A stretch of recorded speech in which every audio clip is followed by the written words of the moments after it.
Ele, deu início a semana passada a série de ministrações Detox da Alma.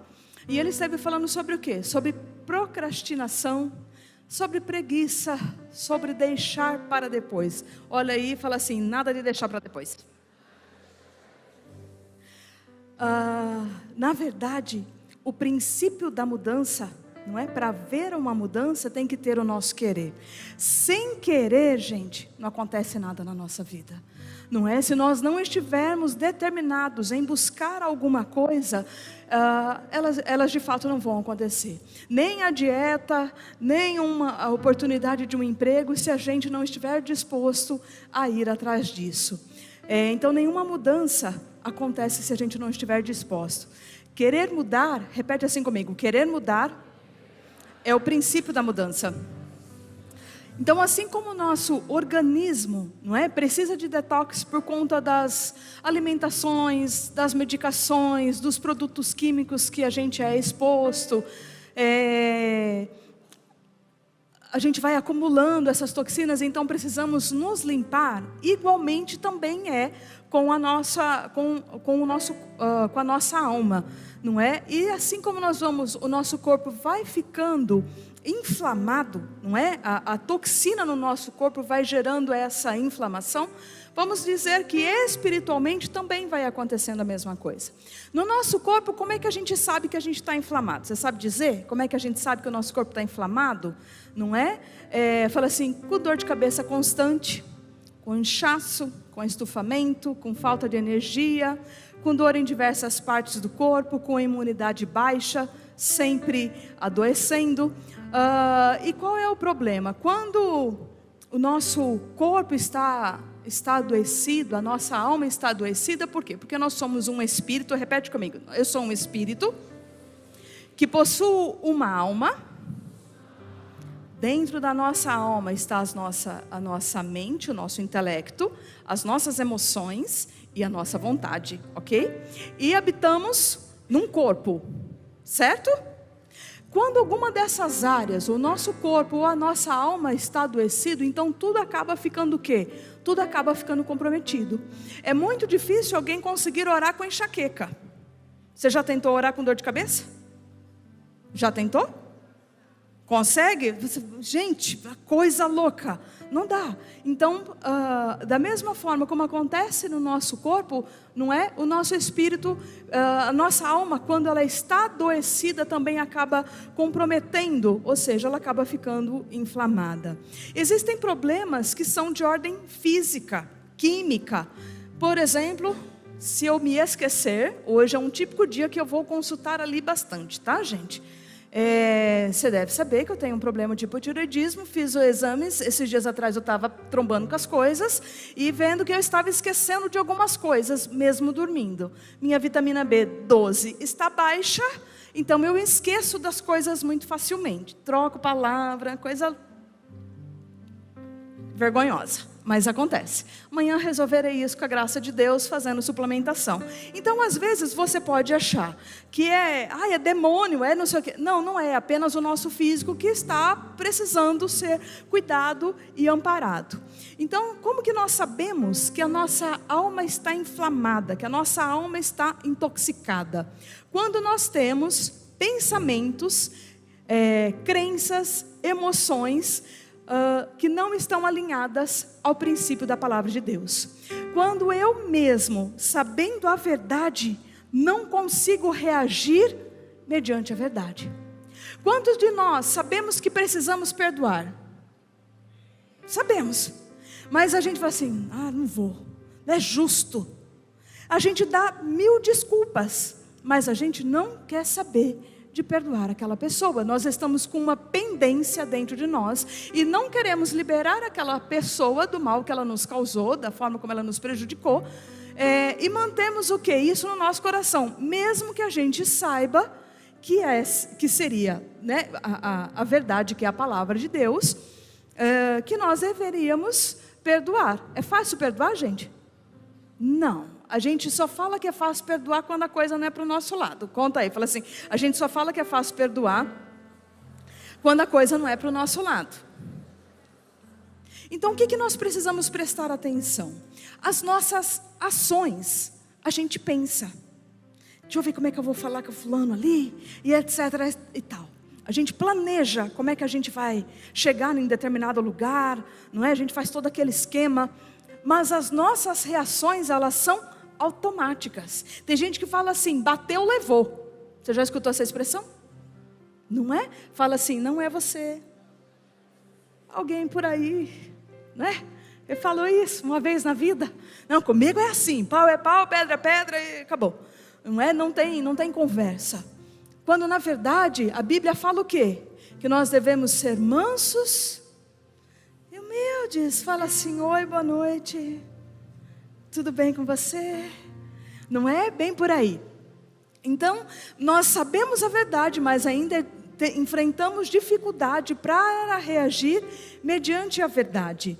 Aí, quem que vai pôr no telão? Lá, pode pôr para mim?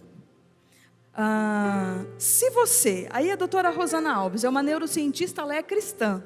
Se você não estiver com as emoções bem resolvidas, não há razão que será capaz de segurar isso.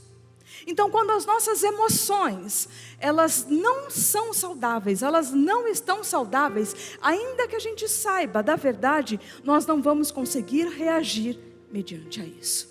Por isso que é tão importante nós prestarmos atenção não nas nossas ações, mas nas nossas reações. Porque as nossas reações revelam quem de fato nós somos. Quais são as situações em que vamos enfrentando no dia? Quando alguém me calunia, quando alguém corta a minha frente no trânsito, pega a minha vaga, eu já falo lá, malequeta, filisteu, você vai ver só. Olha assim, melhor coisa é dar do que receber, não é isso? Quem que quer dar vaga do trânsito? Levanta a mão. Ninguém quer dar, todo mundo quer passar à frente. E dentro disso, muitas vezes, a gente encontra o quê? Ciúmes. O ciúmes, ele toma conta do pensamento, vai contaminando tudo. E a pessoa começa a fantasiar, e a outra pessoa não está fazendo nada. A outra pessoa tem medo até de olhar para o lado, só de saber que o escândalo que a outra pessoa pode gerar. Então acaba entrando numa situação que você fala assim, gente, mas eu não te dou motivo, meu celular está aqui, consulta, vou trabalhar até sem celular, fica em paz. Ah não, se você não quer levar o celular é porque você vai encontrar com outra pessoa no meio do caminho. Então a pessoa fica com aquelas paranoia na cabeça, e ela se deixa levar por aquilo, ela perde a sua razão, são os seus sentimentos que estão inflamados, que não são saudáveis. E aí, o que a gente sabe até agora? Pergunta aí para quem está perto de você, fala assim, o que a gente sabe até agora? Que a Bíblia nos declara. Porque eu bem sei os pensamentos que tenho a vosso respeito, diz o Senhor. Pensamentos de paz e não de mal, para vos dar o fim que desejais. Isso aí, Deus disse, né, na sua palavra, através de Jeremias. Aí, o que mais que a gente sabe? Para que sejam capazes de experimentar e comprovar a boa, agradável e perfeita vontade de Deus. Qual que é a vontade de Deus para nós? Fala, ela é boa, ela é perfeita e ela é agradável. O que mais que Jesus declarou? Eu vim para que tenham vida e a tenham em abundância. O que mais? E aí o problema da gente pedir para a pessoa fazer tela é que ela começa a denunciar aquilo que a gente vai pregar, né? Olha aí. Foi para a liberdade que Cristo nos libertou. Você pode repetir isso? Foi para a liberdade que Cristo nos libertou. Então por quê? A gente sabe de tudo isso. Acredito que se você já tem uma caminhada, uma jornada com o Senhor, nada desses versículos é novidade para você. Mas por que apesar de estarmos caminhando com o Senhor, parece que alguma área da nossa vida, às vezes ela não flui. A gente não consegue se libertar, se soltar, evoluir, se desprender, ou acaba fazendo coisas que sabe que não deveria fazer. O porquê é que então, que essas coisas parecem acontecer e não rompe na nossa vida? E aí dentro disso a gente vai fazer já uma observação. Fala assim, primeira observação da noite. Você é cristão?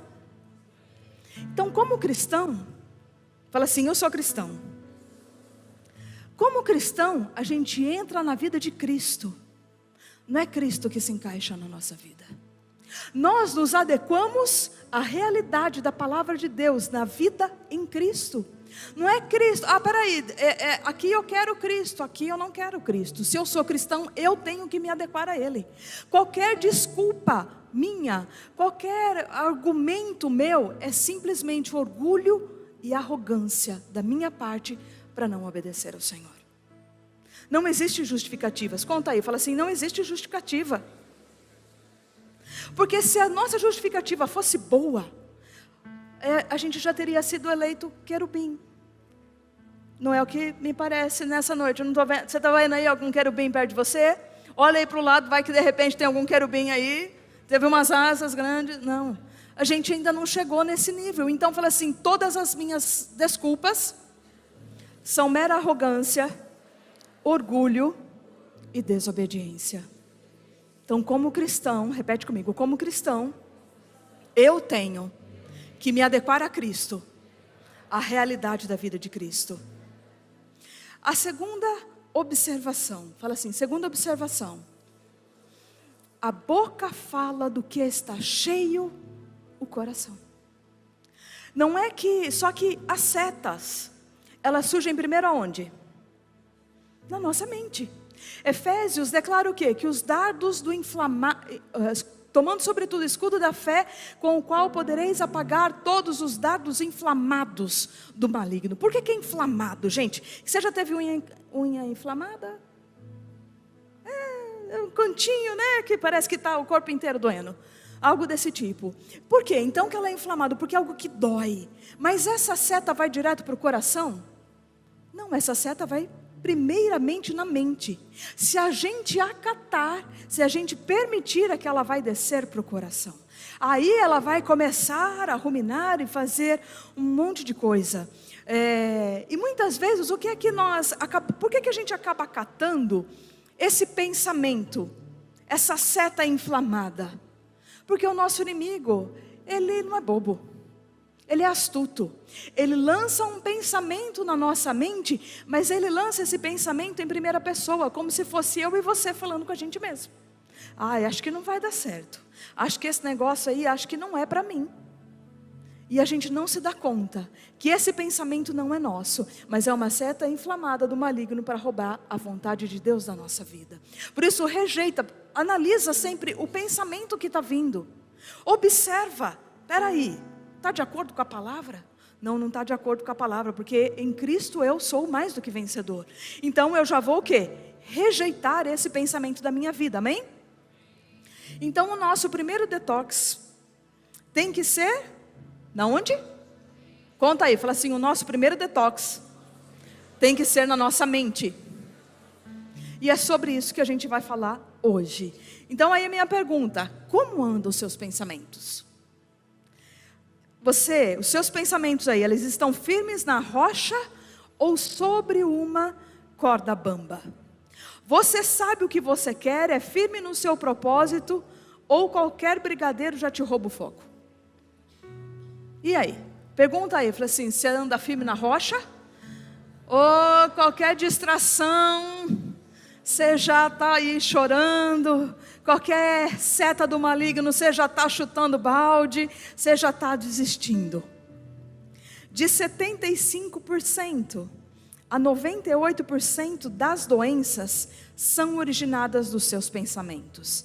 Se você ajustar a sua mente, você se livrará de muitas doenças. Doutora Caroline Leaf, também uma neurocientista cristã. Os nossos pensamentos é aquilo que comanda tudo, a nossa mente é aquilo que comanda todas as coisas. Por isso que se os nossos pensamentos, eles estiverem adoecidos, todo o demais do nosso corpo também vai ser o quê? Vai ser adoecido. Mas lá em Jeremias capítulo 17, diz assim, enganoso é o coração mais do que todas as coisas, e desesperadamente corrupto, quem o conhecerá? O que a Bíblia está querendo dizer com esse coração? Parece que a gente não sabe o que tem dentro do nosso coração. Não, às vezes eu falo assim, não, eu sei exatamente o que está dentro do meu coração. Eu sei que tem um sentimento lá que é ruim e coisa e tal, e eu estou mantendo esse sentimento ainda lá. Mas o que a Bíblia está dizendo não é esse coração que a gente tem acesso. Esse coração é o nosso subconsciente. E o nosso subconsciente, ele está inserido nele tudo aquilo desde quando nós somos gerados. Desde os primeiros dias no ventre da nossa mãe, antes de nós nascermos, tudo está registrado nesse consciente. Então como é que a gente vai saber de coisas, não é? Se a gente nem sequer fazia ideia que a gente existia. Por isso que existem algumas atitudes que nós temos, que você fala assim, mas eu não entendo por que eu continuo reagindo dessa maneira. Porque está lá no nosso subconsciente. São situações em que nós vivemos e que o mesmo sentimento em que foi vivenciado lá atrás, esse mesmo sentimento vem à tona na situação presente e a gente acaba reagindo. E a gente não entende por conta disso. Por isso que o coração, ele é o quê? Ele é enganoso. Esses pensamentos, não é? Essa memória, ela está registrada lá. E nós precisamos de ajuda do Espírito Santo e outras tarefinhas aí para a gente ir fazendo, realizando, para dar um novo comando para essa nossa maneira de viver. Por isso que nós não devemos seguir as nossas emoções. As nossas emoções não são os nossos conselheiros. Muita gente fala assim, não vou, estou desanimado hoje. O culto hoje não era o apóstolo que ia pregar, aquela lá é meia chata, ela é meia dura, e o outro já falou que ia catar a gente no rei, vou nada, vou ficar em casa.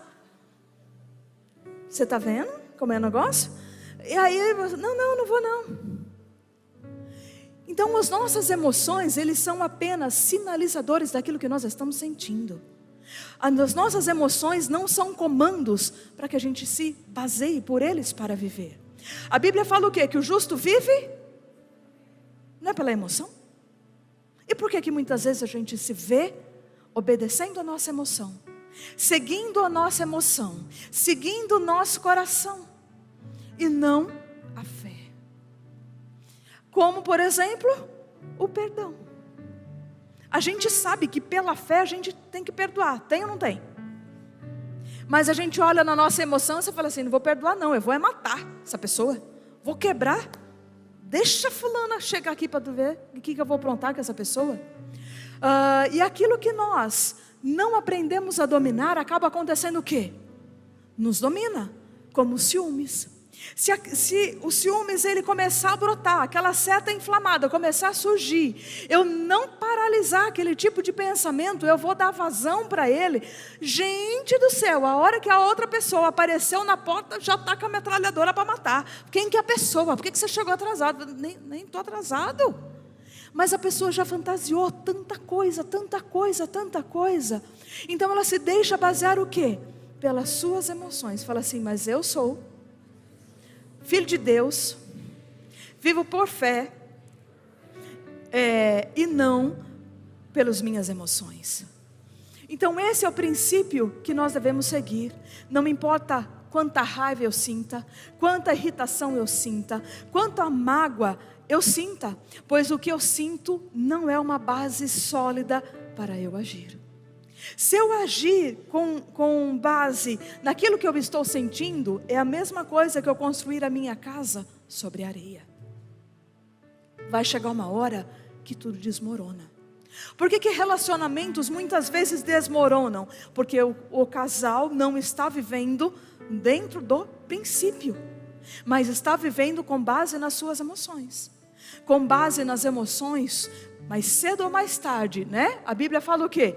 Bateram-se os ventos, vieram as chuvas, as águas, e bateram forte contra ela e ela ruiu. Por isso que as nossas emoções, nós não podemos consultá-las, nós não podemos segui-las. No meio do alvoroço, eu digo assim, que quando a gente não sabe o que deve fazer, não faça nada. Porque aquele que se precipita peca. A Bíblia fala o quê? Não se ponha o sol sobre a sua ira. Por quê? Porque eu preciso acertar isso no meu coração. A Bíblia fala ainda mais o quê? amargura, que nenhuma raiz de amargura brotando acabe contaminando os outros, porque quando a gente está amargo, a gente vai vertendo aquilo, vai despejando aquilo em cima das pessoas que estão à nossa volta. Por isso que não podemos o quê? Permitir que sentimentos contrários permaneçam no nosso coração.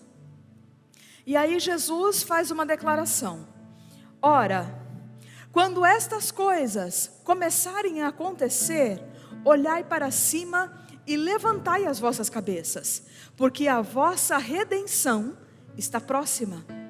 O que Jesus nos orienta a fazer? Pra olhar para? Então olha para cima. O que Jesus está querendo dizer ao falar para a gente? Olha para cima. Olha, erga a sua cabeça e olhe para cima.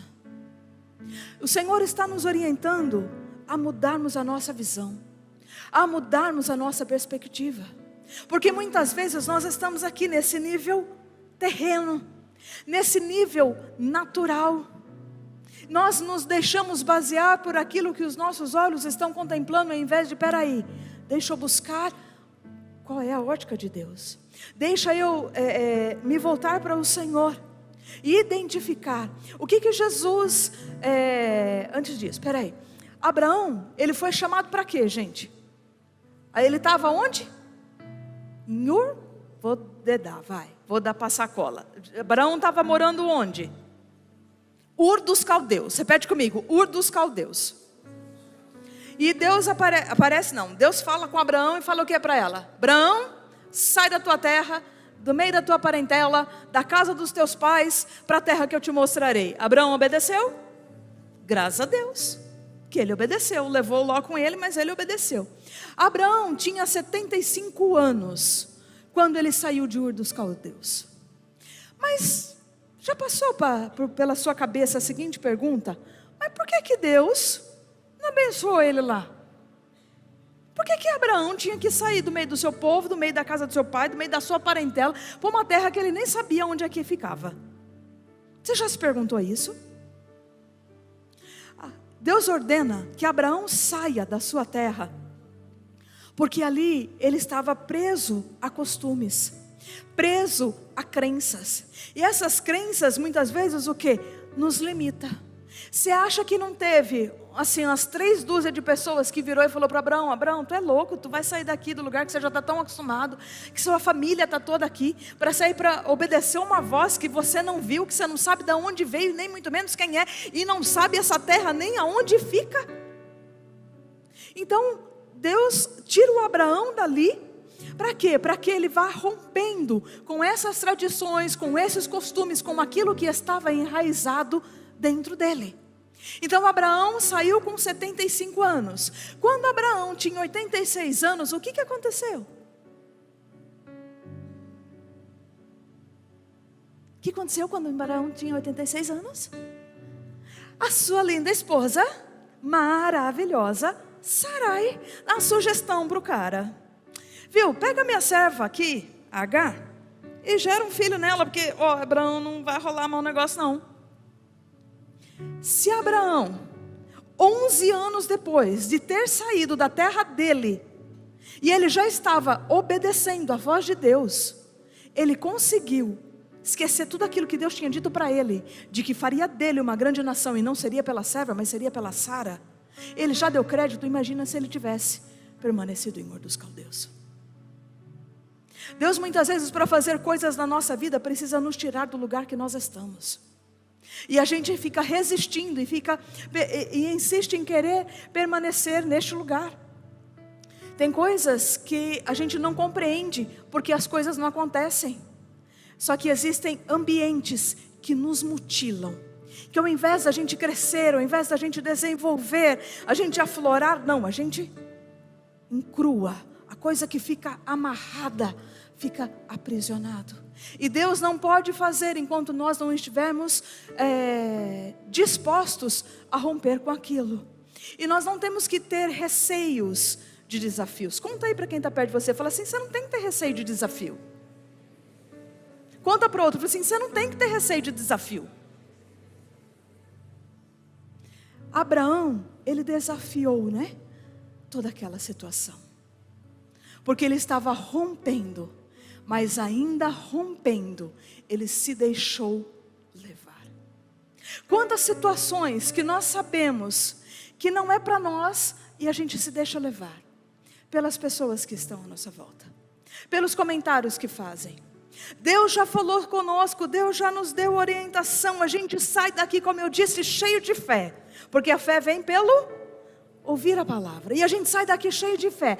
Aí a gente pega, vai contar para alguém que não ouviu aquilo que a gente ouviu, que não ouviu, muito menos do jeito que a gente ouviu, ou ainda não tem propósito com aquilo que nós ouvimos. E a gente quer que essa pessoa tenha a mesma fé que a gente. Deus só voltou a falar com Abraão depois que ele se apartou de Ló. Depois que o Ló foi lá para as campinas de Sodoma e Gomorra, aí Deus volta e volta a falar com Abraão.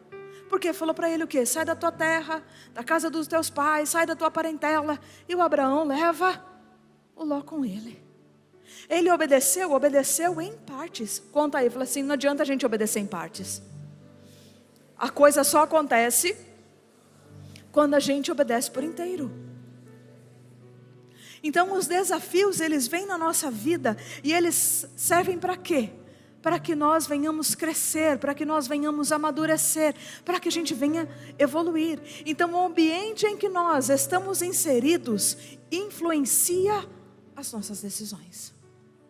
E aí vai pensando na sua criação, os comentários que você ouvia na sua infância, no seu trabalho, os seus colegas, seus amigos, a sua família até hoje. Quais são os comentários que fazem a seu respeito, que fazem acerca da sua família, do seu casamento, dos seus filhos, dos seus negócios, até mesmo dos seus bens?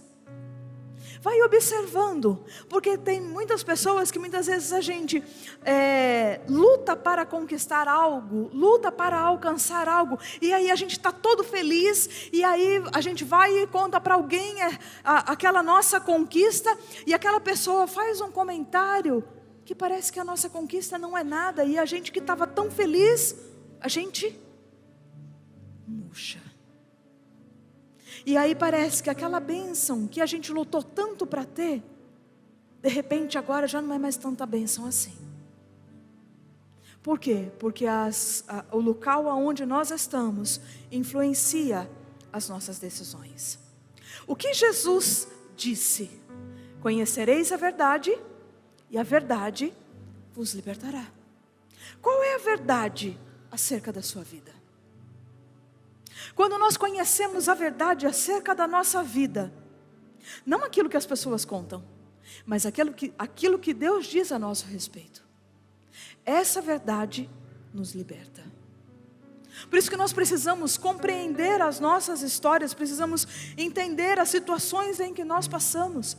Existem pessoas que no momento do parto houve complicação, elas não queriam nascer, estava tudo certo.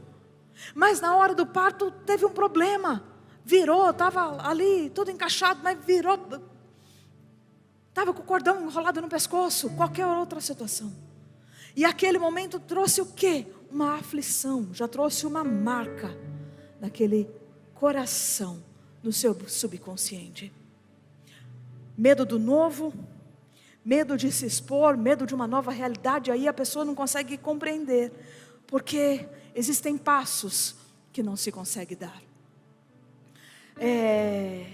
Autoconhecimento é poder. Você sabe naquilo que você é bom? Você consegue identificar quais são os seus talentos? Porque tem gente que fala assim, não sei assim muita coisa. Pois eu vou te dizer, nós temos entre 500 a 700 habilidades naturais. Começa a listar aí, conta aí para quem está perto de você, fala assim, começa a fazer a lista. Fala assim, não tem desculpa para chegar no céu e falar assim, Senhor, eu não fiz nada porque o Senhor não me deu talento. Mentira nossa. Fala assim, desculpa esfarrapada nossa. Por quê? Porque nós temos entre 500 a 700 habilidades. Gente, 500 já é um bom número, não é? É ou não é? É. Não, eu não me atrevo porque eu não sei fazer, mas tem gente que nem faz. Não tem nem vontade de começar a fazer. Então nós precisamos reconhecer o nosso valor. Saber quais são os nossos princípios. Qual é o teu princípio? O que é que você permite quebrar o teu princípio? Eu tenho um princípio. Sexta-feira é o dia do descanso. A gente pelo menos tenta, né? Mas outro dia a gente viveu uma situação que a gente tinha que ir para uma outra cidade visitar uma pessoa que estava no hospital. Eu falei assim, eu vou perder um compromisso com o pessoal do louvor. Eu falei assim, o compromisso fui eu que marquei. Era uma reunião de oração com o pessoal do louvor. Eu falei assim, eu não vou chegar a tempo e não vou chegar em condições para isso.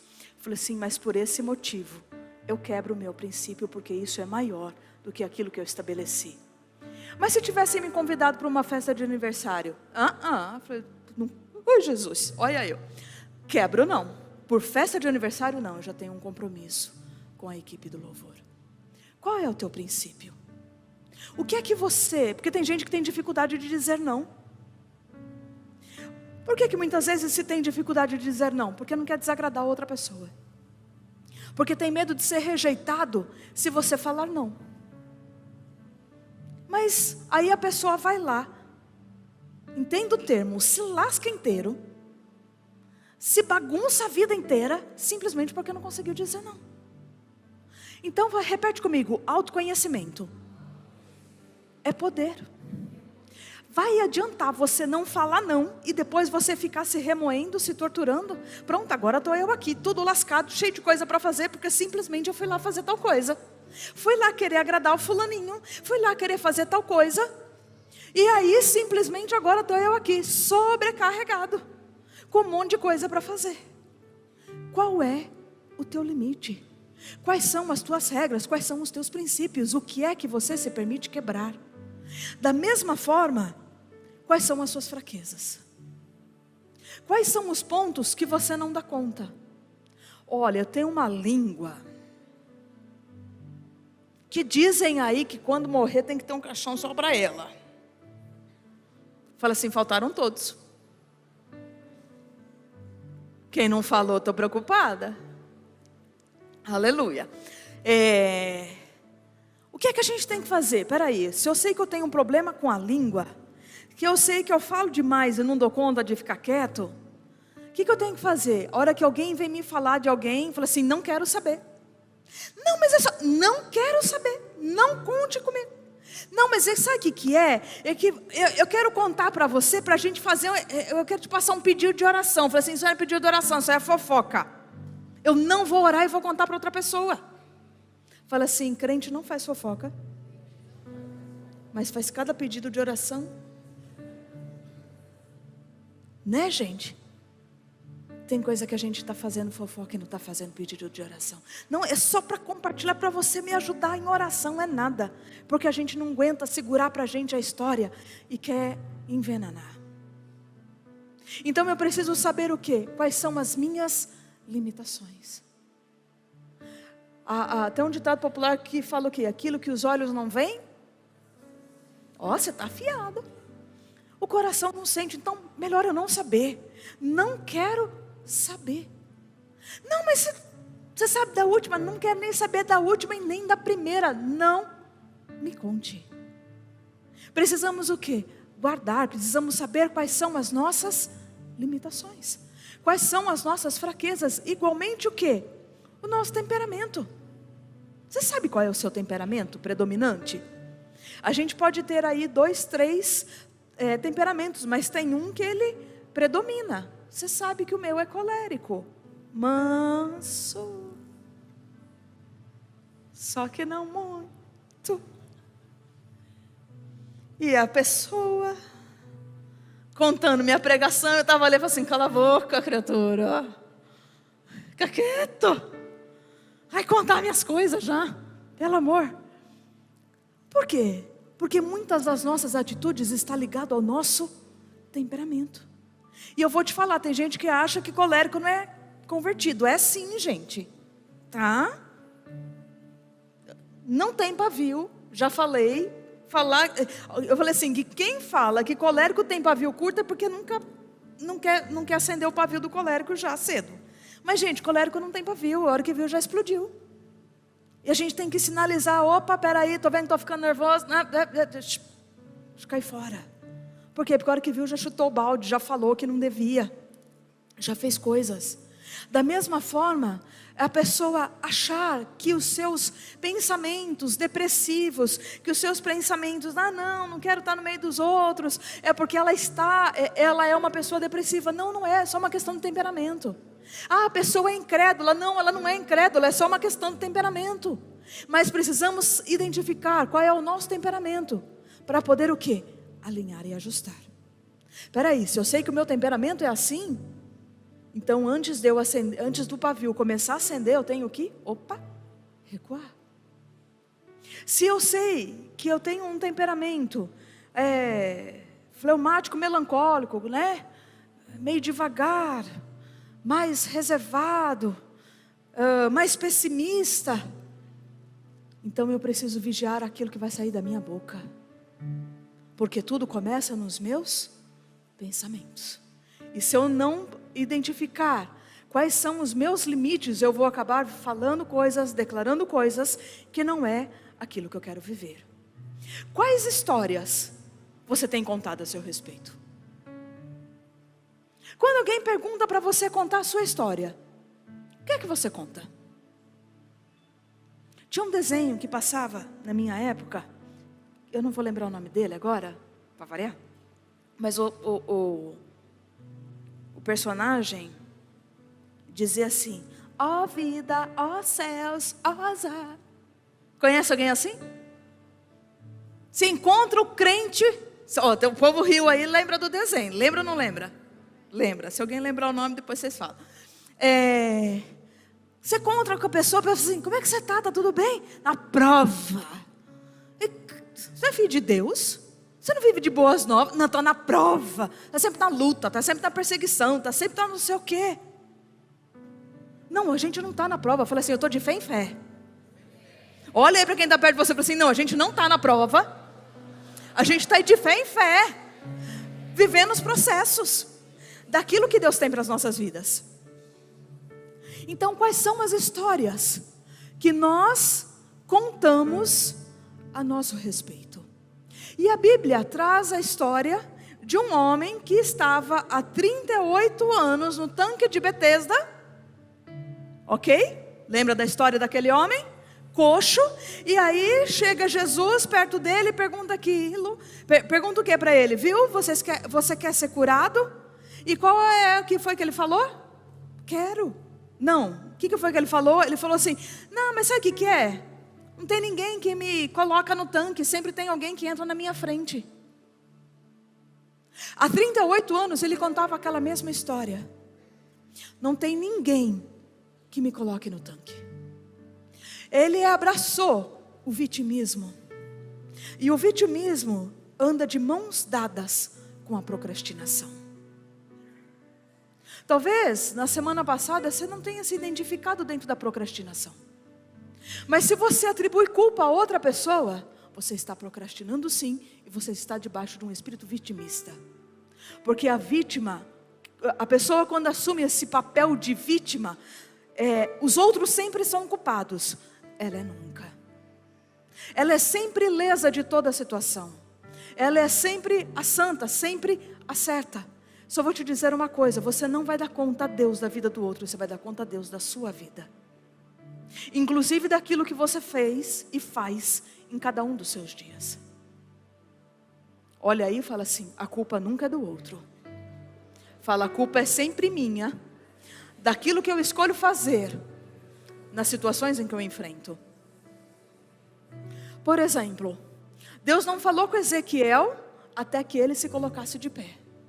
Ezequiel, põe-te em pé e eu falarei contigo.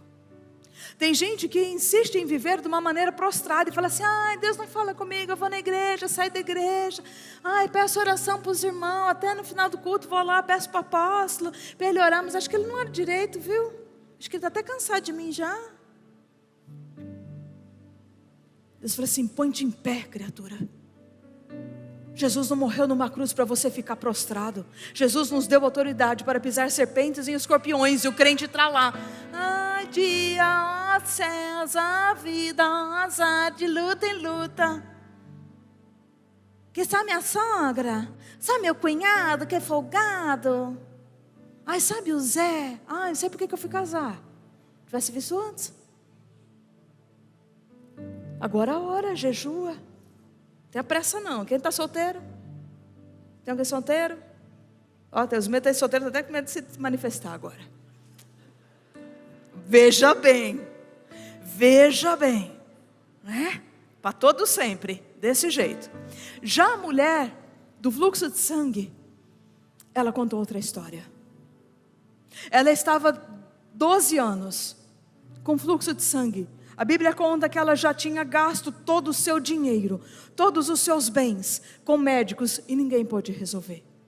Porém, ao ouvir falar de Jesus, o que foi que ela falou?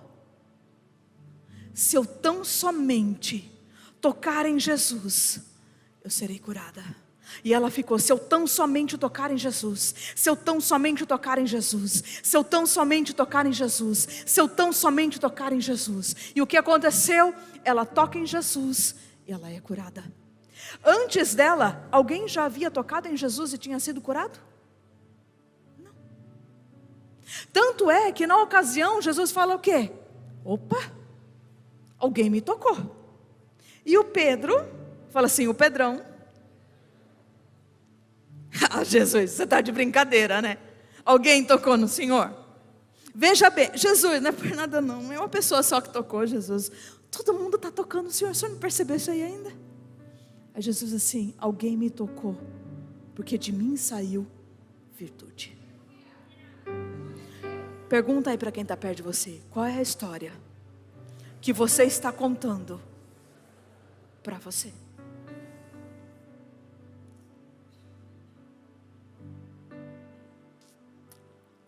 Lá em Provérbios 3:6 diz assim: reconhece-o em todos os teus caminhos, e ele endireitará as tuas veredas. Quais histórias Deus diz a teu respeito? A Bíblia fala o quê? Que nós precisamos reconhecer Deus nos nossos caminhos. O que é que Deus diz? Tudo coopera para o bem daqueles que amam a Deus, daqueles que são chamados pelo seu decreto. Então, na situação em que eu estou vivendo, seja ela boa, seja ela de tribulação, eu preciso reconhecer Deus no caminho em que eu estou andando. Porque se a Bíblia fala que tudo coopera para o bem, então a situação em que eu estou enfrentando agora também é para colaborar com o meu bem. Se eu olho e eu não acredito que aquilo que eu estou enfrentando está colaborando para o meu bem, significa que eu estou acreditando numa mentira. Porque Deus não mente. E se as situações em que eu vivo, a Bíblia fala, Deus fala que coopera para o meu bem, então é porque coopera. Então quem que precisa identificar a situação em que eu estou vivendo, o que é de fato que está colaborando? Eu reconhecer o que é que Deus quer me ensinar naquela situação. Inclusive pessoas que vivem ciclos de deserto. Uma coisa é andar ciclo, outra coisa é andar em círculo. Aquela situação sempre se repete, sempre se repete, sempre se repete. Pode mudar locais, pode mudar pessoas, mas a situação é sempre a mesma. Às vezes a pessoa fala assim: mas eu sempre estou de volta chorando por conta disso. De novo eu estou lamentando por conta disso. De novo eu estou me entristecendo por conta disso. Isso significa o quê? Que tem uma lição que você tem que aprender, que você ainda não aprendeu. E que enquanto você não aprender, você não vai encerrar esse ciclo e vai para um novo. Só passa alguns dias, algumas semanas, às vezes alguns meses, e você se vê de novo na mesma situação. Então olha aí e fala assim: aprende logo, crente.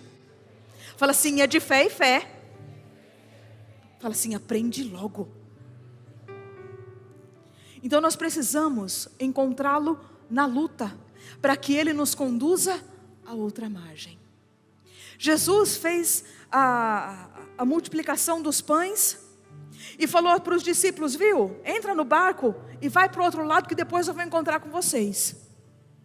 E os discípulos então, com muita insistência, porque eles não queriam, eles entram no barco e eles estão de madrugada, no meio do mar da Galileia, e se levanta um temporal. E é vento para tudo quanto é lado. Na outra vez, Jesus estava no barco, no maior do cochilo, mas dessa vez eles estavam sozinhos. Jesus viu que o barco estava quase naufragando, de tanta vendaval, de tanta onda forte para um lado para o outro, sacudindo. E tipo assim, né? Essas criaturas já não me viram aquietando o mar. O que eles estão quietos aí, desesperados dentro desse barco? Deixa eu ir lá. E Jesus aparece o quê? Caminhando sobre o mar. E o que os discípulos amados fizeram? O que eles querem? Não, desse jeito eles não ficaram assustados. Dá um grito aí de assustado. Você está com vergonha. Rompa com esse negócio aí. Olha aí para quem está perto de você e fala assim, solta, libera a vergonha agora e dá um grito de assustado. Fala, é um fantasma. Ô, gente, colabora aí. Fala assim, vai, 1, 2, 3. Melhorou. E muitas vezes é isso que a gente está entendendo.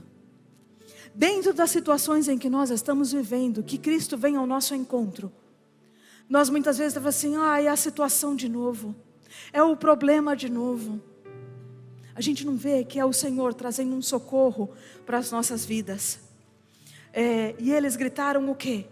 Apavorados, desesperados. E aí eu quero te dizer isso aqui foi algo que Deus me disse. Há bênçãos disfarçadas de tempestades. A promoção disfarçada de tempestade. Para se subir de nível, para ir mais fundo, muitas vezes isso vem disfarçado de tempestade. E por que vem disfarçado de tempestade?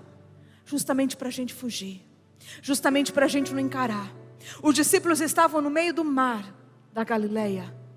Para alcançar Genezaré tinha muito tempo ainda. E para voltar para trás também tinha muito tempo ainda. Já estavam, eu não lembro lá em que vigília da noite, eles já tinham navegado um bom tanto. Não dava para voltar para trás, afinal de contas Jesus que tinha mandado ir. Existem situações em que nós estamos enfrentando, que vamos enfrentar na nossa vida, que você fala assim, meu Deus, que tempestade é essa? Que vento forte é esse? Que tormenta é essa? Que tribulação é essa? São momentos em que nós temos a oportunidade de crescermos, de amadurecermos, de ficarmos raízes, de não nos deixar levar pelas nossas emoções, mas vivermos pela nossa fé. O Senhor declarou o quê? Não te deixarei, não te abandonarei. Então, mas eu não estou sentindo. Fala assim, você não tem que sentir, você só tem que crer. E é nesses momentos que a gente vai repetir, Senhor, Senhor, eu te louvo, porque o Senhor não me deixa, o Senhor não me abandona. Senhor, não importa, eu sei que o vendaval está forte, mas eu ficarei firmado em Ti, porque eu sei que o meu Redentor vive. E nós muitas vezes, nós nos esquecemos disso, da autoridade que Jesus nos deu para quê? Para aquietar a tempestade. Por que a gente se esquece? Porque normalmente a gente está contando outra história. A gente está falando do governo, a gente está falando do pastor da igreja, a gente está falando do vizinho, do marido, da sogra, do cunhado, do patrão que não deu aumento, da pessoa que persegue. Fala assim, normalmente a gente está falando outra história. Porque é tão importante nós fazermos detox da nossa alma. Antes disso, a gente precisa se deter naquilo que Deus está fazendo. Tem gente que se detém naquilo que o diabo está fazendo. O diabo está furioso. O diabo tem que estar furioso mesmo. Problema tem se o diabo não estiver furioso. Falei assim, problema tem se o diabo não estiver furioso. Fala assim, porque se o diabo não estiver furioso, é porque eu estou assim com ele. Aí a coisa é tensa. Mas eu tenho que me deter o quê? Naquilo que Deus está fazendo. No meio dessa tempestade toda, no meio desse vendaval todo, eu vejo que Deus está se levantando forte na minha vida e Deus vai me honrar. Eu creio que Deus está se levantando, porque no lugar da humilhação, o Senhor me dará dupla honra. Eu sei disso. Qual é a história que você está contando? Pergunta a ele, fala assim, qual é a história que você está contando? Nas situações que você tem vivido. A gente quer viver um mar de rosas, mas Cristo jamais nos prometeu um mar de rosas. Ele nos prometeu isso, que Ele não nos deixaria e nem nos abandonaria. Agora sim, por que é tão importante nós fazermos detox da nossa alma? Pode pôr para mim a outra tela? Porque nela está o nosso sistema de crenças.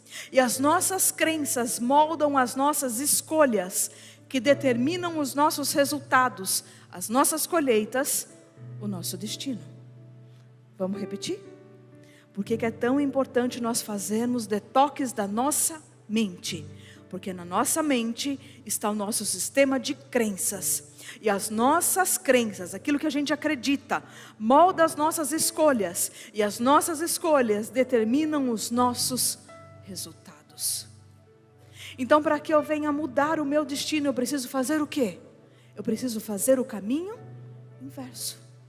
Eu preciso mudar as minhas escolhas. E para eu mudar as minhas escolhas, eu preciso o quê? Mudar os meus pensamentos. Esses dias, algum tempo atrás, eu atendi uma pessoa. Essa pessoa super bem sucedida, uma pessoa madura, excelente profissional na sua área, uma referência. Mas conversando com ela, ela foi contando alguns detalhes, não é? E algumas situações ela já teve uma dificuldade dentro do trabalho, e ela já queria desistir, já queria ceder, já queria deixar de trabalhar, queria ir para um outro lugar. A mesma forma, ela não se sentia, por exemplo, segura de ir na casa das pessoas. Ela sempre achava que ela iria incomodar, que ela iria dar algum tipo de trabalho. Em algumas situações ela tinha receio de se expor, de ousar e de avançar. E conforme a gente foi conversando, ela contou que ela nasceu muito doente. E a mãe dela sempre falava assim: você me deu muito trabalho porque você nasceu muito doente. Ai, quanto trabalho você me deu. E num sentido sempre de colocar sobre ela esse peso. Afinal de contas, ela deu muito trabalho. Tudo agora na vida dela, o que ela não queria fazer era o quê? Era dar trabalho. Então a sua infância, a sua adolescência, o restante da sua vida sempre foi muito regrado, muito rigoroso, porque afinal de contas ela já tinha dado muito trabalho. Então ela era simplesmente ali, né, sistemática com as coisas. E dentro da área do trabalho dela, surgiam ideias para que ela avançasse, para que ela criasse outras coisas, mas ela simplesmente não conseguia. Porque ela criou uma linha imaginária de que ela não poderia ultrapassar aqueles limites de tanto escutar, né? De tipo assim, não, eu só posso fazer até aqui, porque até aqui é o que todo mundo faz, sem dar trabalho. Muitas vezes nós estamos presos dentro da mesma linha, que se a gente fizer alguma coisa que é diferente do que o outro faz, parece que aquilo que nós estamos fazendo é errado. Mas existem coisas que Deus deu para nós e não deu para outra pessoa, como no caso dessa pessoa que eu estou mencionando aqui. Dentro da área dela, ela tinha ideias para avançar, mas porque era algo que outras pessoas não faziam, aquilo parecia ser errado fazer. Tudo isso aqui, simplesmente por uma frase dita na sua infância, porque quando você nasceu, você me deu muito trabalho. Quanto trabalho você me deu? aquilo que vivemos na nossa infância, as frases que nós fomos ouvindo na nossa infância, se tornaram crenças. Se tornaram, e é por essas crenças que nós vamos fazendo escolhas na nossa vida. Pessoas que foram chamadas de que você não faz nada que preste, se é um traste, acabam acreditando nesse tipo de palavra também. E acreditam que por mais que façam, não é que não façam, gente, se dão o seu melhor, mas nunca acha que está contento. Nunca acredita que de fato, acho que poderia ter ficado melhor. Você deu o seu melhor. Se você deu o seu melhor, então está ótimo. Mas outra pessoa pode fazer melhor. Pode até fazer melhor, mas não vai fazer como você. Nós somos seres únicos, com qualidades únicas, mas precisamos analisar o que é que temos guardado no nosso sistema de crenças. O que é que tem nos paralisado, nos limitado, colocado essa linha imaginária de que a gente não pode romper. É um exemplo bastante comum, que eu sempre menciono. Se eu falar para você, vem aqui na frente, pega o microfone e vai fazer uma oração. Imagina, eu caio duro, mas não vou ir na frente para fazer oração. De jeito nenhum. E eu não apareço nunca mais. Só de saber que se no final do culto, cada dia um vai ter que fazer oração. Se eu for no culto, eu saio antes do culto terminar. Por quê? Porque basicamente todos nós já fomos na frente da lousa. E claro que já passamos vergonha. Quem nunca? Não errou escrever português, não errou uma conta de matemática, qualquer coisa assim, errou a tabuada e esqueceu. Só que o nosso Deus, o nosso Pai, o nosso Criador, Ele é um ser criativo, Ele é um Deus criativo. Nem as nossas mãos são iguais uma à outra. Como é que a gente pode permitir acreditar em palavras que não revelam a nossa criação, que não revelam aquilo que Deus nos criou para ser? Seres criativos. Não revelam aquilo que Deus pensa a nosso respeito. Quem nunca falou aqui, eu sou um tonto mesmo? Você ousa erguer a mão? Pode erguer. Quem nunca falou, eu sou um tonto mesmo? Um trouxa, um bobo, qualquer coisa desse sentido. Pergunta aí, você acha que é isso que Deus pensa a teu respeito? Não. É papel do inimigo se opor aos planos do Pai. E isso não deveria nos assustar, muito pelo contrário. Não é? Se nós estamos incomodando, significa que nós estamos no caminho certo. Que história, põe para mim, que história você está contando para você? Critique o seu senso crítico sobre si mesmo. Critique a sua autossabotagem. Que pensamentos estão na sua mente que não são de Deus? Se liberte das mentiras que você acreditou sobre si mesmo, porque culpar os outros não te faz inocente. Para de transferir culpa. Se eu tivesse nascido numa família do Silvio Santos. Deus não te quis na família do Silvio Santos. E você vai morrer no mesmo lugar que você nasceu, sinto em te dizer. Porque você não vai voltar para trás e vai nascer na família do Silvio Santos. Então faça alguma coisa com a sua realidade hoje. Martinho Lutero fez a seguinte declaração: eu não posso impedir os pássaros de voarem sobre a minha cabeça, mas posso impedi-los de fazer ninho nela. Salmo 84 diz que o homem com coração aplanado, passando pelo vale de Baca, faz dele uma fonte, um manancial de águas. A pessoa cujo coração está em Deus, cujo caminho é aplanado, transforma a natureza daquilo que lhe foi dado. Então as lágrimas ganham outro significado. A dor recebe propósito. A perseguição se torna galardão. Aquele que coloca em Deus a sua confiança, molda a realidade e não é moldado por ela.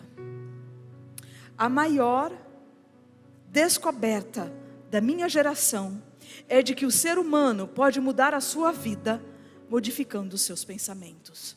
William James é um psicólogo. Somente o arrependimento pode fazer com que venhamos sair dessa nossa área de vitimismo, desse nosso sistema de crenças, e haja transformação na nossa vida. A gente precisa nos arrepender dessas muitas desculpas que nós temos apresentado para não nos posicionar, para não alcançar, para não romper com a vergonha. Quando anos lá atrás, bons anos lá atrás, me disseram que eu tinha que abrir culto, eu fiz assim: você está louco? Aquele homem lá fala até para os cotovelos. Eu falei assim: eu já nem gosto nem de falar. E eu precisei fazer uma coisa. Eu precisei começar a orar. Falei: Senhor, que eu queira querer, que eu queira querer, que eu queira querer. Porque Jesus, eu não quero. E eu acho que depois de um mês eu orando que eu queira querer, eu falei assim: tá bom, Senhor, agora eu quero. Mas agora, Senhor, eu quebra a vergonha, quebra a vergonha, quebra a vergonha, quebra a vergonha. Porque agora eu tinha que romper com outra coisa. Por isso que eu iniciei aqui falando que se a gente não quiser, a gente não faz nada. Precisamos romper com o nosso sistema de crenças, analisar aquilo que está nos limitando, aquilo que está nos impedindo de viver o quê? A boa, agradável e perfeita vontade de Deus. Aquilo que tem nos impedido de sermos livres, de viver a vida abundante que Cristo prometeu por nós. Quais são as áreas de limitação? Quais são as histórias que nós temos contado? Somente então o arrependimento nos tira dessa área de vitimismo e nos coloca no palco da nossa história. Você pode ver aqui que tem um tanto de água no copo? E eu não vou fazer para você a pergunta se o copo está meio cheio ou meio vazio. Mas eu vou te fazer a seguinte pergunta: quanto você acha que esse copo pesa? Pode falar. Uns 300 gramas? Por aí? Com água eu vou falar que ele pesa um pouquinho mais, tá? Tá pesado. A diferença não está em quanto o copo pesa. A diferença está em quanto tempo eu seguro. Se eu segurar por 1 minuto, se eu segurar por 1 hora, se eu segurar por 1 dia. As situações que nós vivemos, quanto tempo nós temos segurado sem resolver? É isso que faz a diferença na nossa vida. Quanto tempo o pensamento permanece na minha mente? 1 minuto? 1 hora? O dia inteiro? Ou por muitos e muitos anos? Se ele permanecer por muito tempo, vai ser muito pesado, se ele não está de acordo com aquilo que Deus diz a meu respeito.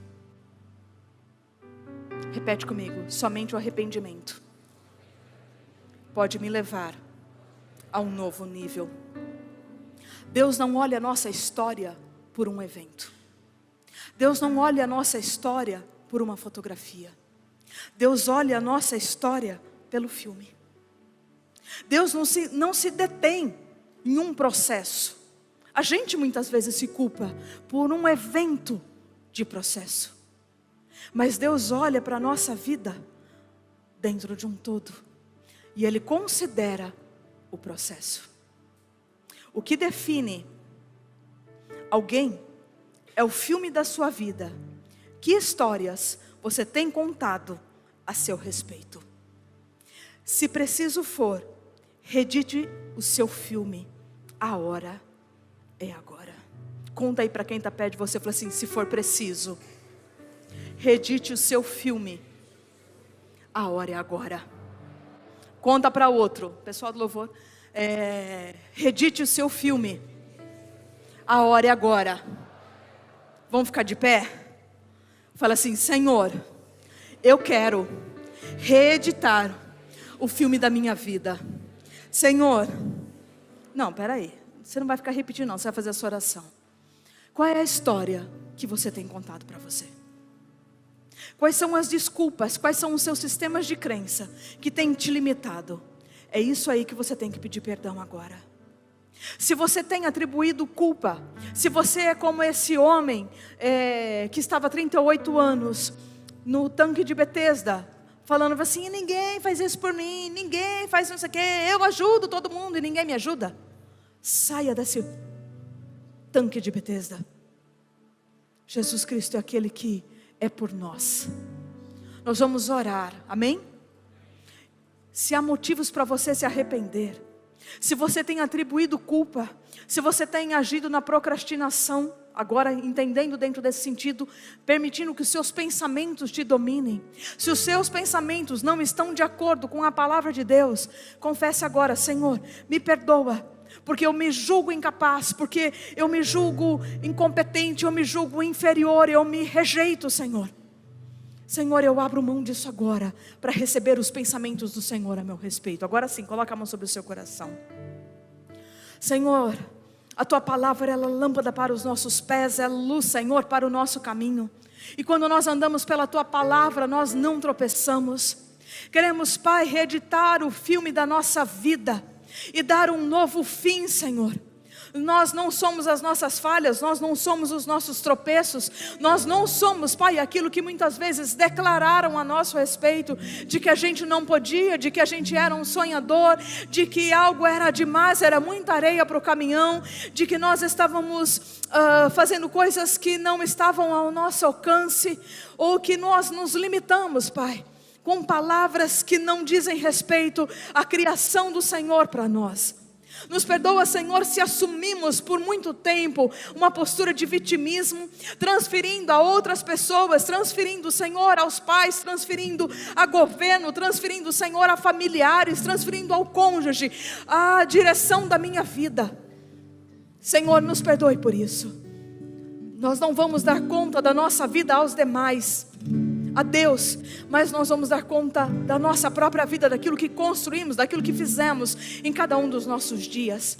Nos perdoa, Senhor, se temos arrastado os nossos pensamentos, se temos permitido que não apenas os dardos sejam lançados, mas se estamos fazendo com que eles caiam no coração e invadam todo o nosso ser e sejamos dominados por eles, Senhor. Nós queremos rejeitar e lançar fora cada um desses pensamentos que não dizem, que não estão de acordo com a Tua palavra. Senhor, santifica o nosso sistema de crenças, purifica a nossa memória, purifica, Senhor, os nossos pensamentos, de tudo aquilo que assistimos, de tudo aquilo que lemos, de tudo aquilo que ouvimos, de tudo aquilo que vivemos, Senhor. Purifica a nossa mente daquilo que não é santo, daquilo que não é agradável, daquilo que não é perfeito, daquilo que não revela, Senhor, a Sua glória. Assim como o Senhor é, nós queremos ser. O Senhor é santo e nós queremos ser santos também. Nós somos criados, Pai, a Sua imagem, a Sua semelhança. Um Deus que é criativo, um Deus que tem um poder, um Deus que distribuiu dons e talentos, e nós muitas vezes pelo vitimismo estamos enterrando, ao invés de avançarmos e proclamarmos também as boas novas do Senhor. Eis-nos aqui, Senhor, estabelece em nós o Teu querer, estabelece em nós, Senhor, a Sua vontade. Somos carentes da Tua graça, somos carentes do Seu favor. Espírito Santo, nos traga a memória quem nós somos no Senhor. Revela, Senhor, qual é a história que Deus está contando a nosso respeito em cada uma das situações em que já vivemos e que ainda estamos enfrentando. Senhor, nós não queremos viver de ciclos, mas de círculos, Senhor, mas nós queremos viver de fé em fé, de glória em glória, avançando, Senhor, aquilo que Tu tens reservado para nós. A nossa fé está em Cristo, Senhor, e nós cremos no Deus Todo-Poderoso. Nós não somos guiados, Pai, pelas nossas emoções, mas nós somos guiados, Senhor, mediante a Tua palavra, como filhos genuínos do Senhor. É dessa forma que nós queremos viver, ó Pai.